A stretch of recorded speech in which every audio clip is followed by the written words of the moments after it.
llegan casi al 10%. La cuota de influencia afro en el Ecuador entonces es muy grande. Claro que mientras los indígenas se perciben a sí mismos como indígenas, llamémosles, no me gusta el término, pero para explicarlo, puros, los indígenas, cuando ya encuentran un elemento cholo o mestizo, ya no se sienten, ya no sienten que ellos son parte de eso, ¿no es cierto? Los afro, en cambio, son al revés. Los afro, apenas hay un componente afro, lo asimilan. Pues por eso resulta que los mulatos y los que se llaman afrodescendientes son parte de esa identidad. Y entonces tenemos pues que hay cerca de un 10%. Los que se consideran blancos en el Ecuador bajaron de 10 en el censo del 2001 al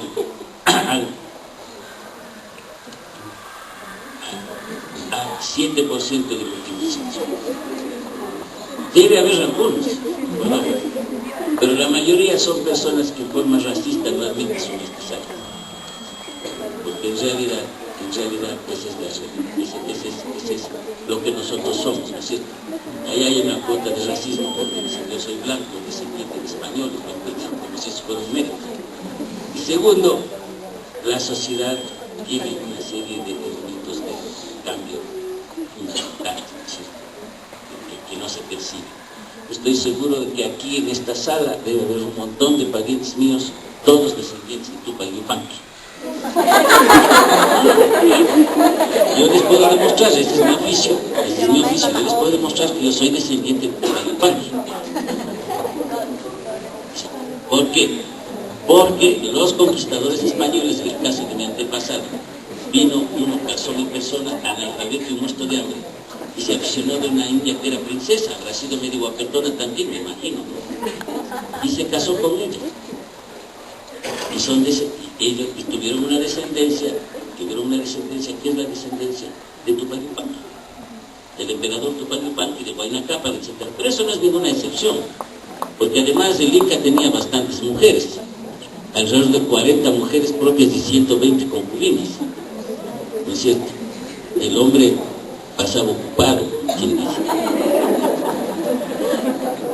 Pero para que vean ustedes que en la sociedad ecuatoriana aún los sectores que se piensan que son más elevados de la sociedad, que no es mi caso por cierto, ¿no? se encuentran descendientes de indígenas, porque los indígenas también tenían una sociedad elevada, tenían princesas, que además tenían una posición social muy importante. Hubo mucho abuso en la conquista, mucha agresión en la conquista, hubo muchas violaciones, incluso hubo indígenas, mujeres que se suicidaron para no dejarse violar de los españoles. Eso es cierto, es la mitad de la verdad. La otra mitad es que habían otras indígenas que hacían cola para casarse o al menos acostarse con los españoles. Entre ellas mi antepasada. Y entonces, la conquista fue un hecho muy complejo. No se hubiera producido la conquista si enorme cantidad de indígenas no estaban del lado de los españoles, traicionando, llamémoslo así, a Atahualpa y luego a Rumiñahui. La conquista no fue una guerra entre españoles e indios, fue una guerra civil, en la cual una sociedad indígena dividida terminó en manos de los conquistadores, de los aventureros que llegaron, profundizaron su división y se alzaron con el poder. Pero bueno, ya no voy a meter unas explicaciones históricas porque no me han traído para eso. Entonces, vean ustedes, esa es la realidad. Pero el Ecuador tiene otro componente, y es el componente migrante. Ustedes ya han vivido con la idea de los migrantes.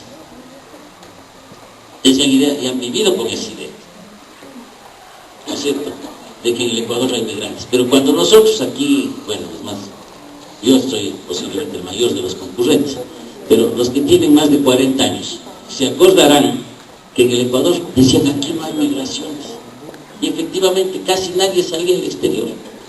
Ahora, pero ¿qué pasaba? El Ecuador sí, en cambio, fue producto de muchas migraciones, porque después de la independencia siguieron llegando, por ejemplo, migrantes españoles acá. Luego vinieron migrantes italianos, vinieron migrantes alemanes, unos pocos, pero vinieron, e influyeron mucho.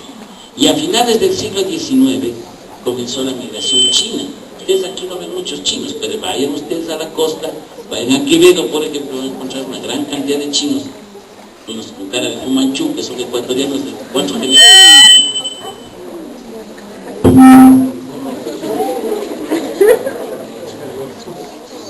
Y entonces, ahí tienen ustedes esa realidad. Los chinos vinieron por grandes cantidades como trabajadores a la costa, y son ecuatorianos.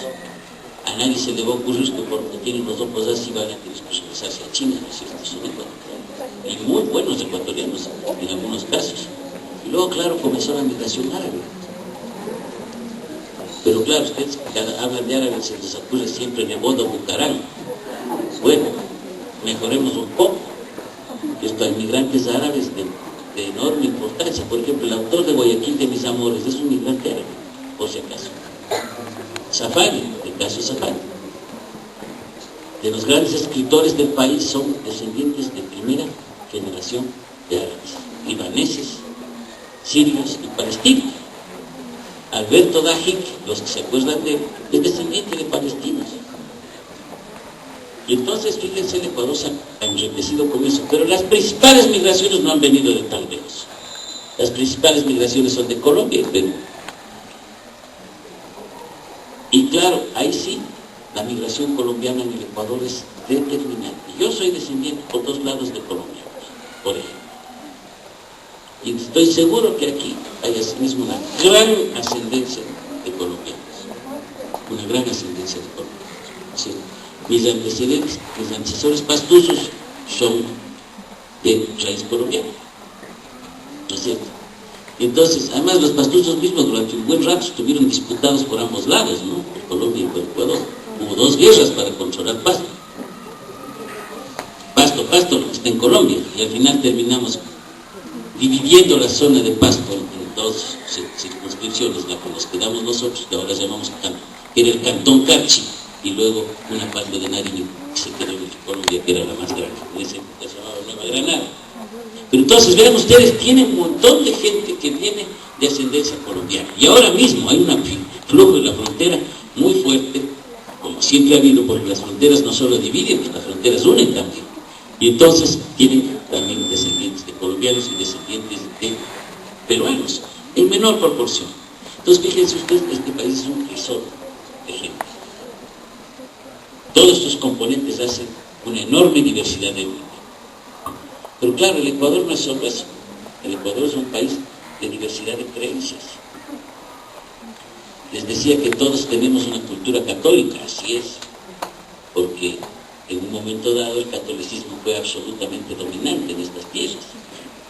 Pero eso dejó de serlo de hace muchos años, ¿cierto?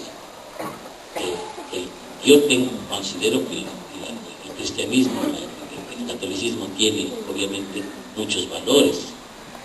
Incluso aquello que los indígenas dicen que es su propia identidad, no robar, no ser mentiroso, no ser ocioso, amaquilla, amarilla, etc., no es una tradición indígena. Eso fue enseñado por los misioneros.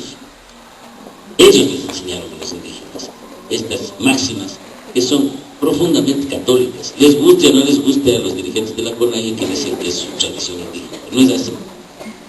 Hay aquí una gran tradición católica. Pero eso es lo bueno. Lo malo es que toda religión, cuando es dominante, es abusiva. Y durante muchos años el catolicismo fue una religión abusiva en este país.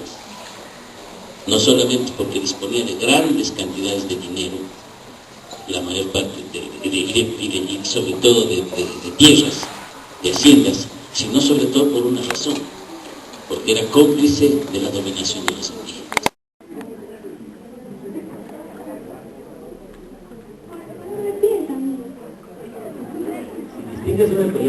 Si distingues a un ecuatoriano por el color de piel, estás fregado, porque entonces la mayoría de la selección nacional no sería ecuatoriana. ¿No te parece? Entonces resulta que aunque nosotros decimos, los ecuatorianos somos así, medio cholitos, medio morochitos, ¿no es cierto? Así somos la mayoría, pero resulta que hay ecuatorianos que no son así. Y tal no son así que la mayoría de la selección nacional, cuando le ven en otro país, dicen, no, son negros.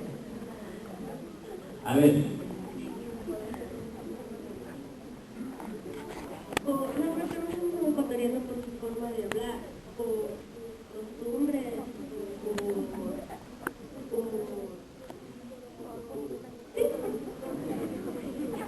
Verá, yo me acuerdo de una vez, estaba en el aeropuerto de Bogotá, y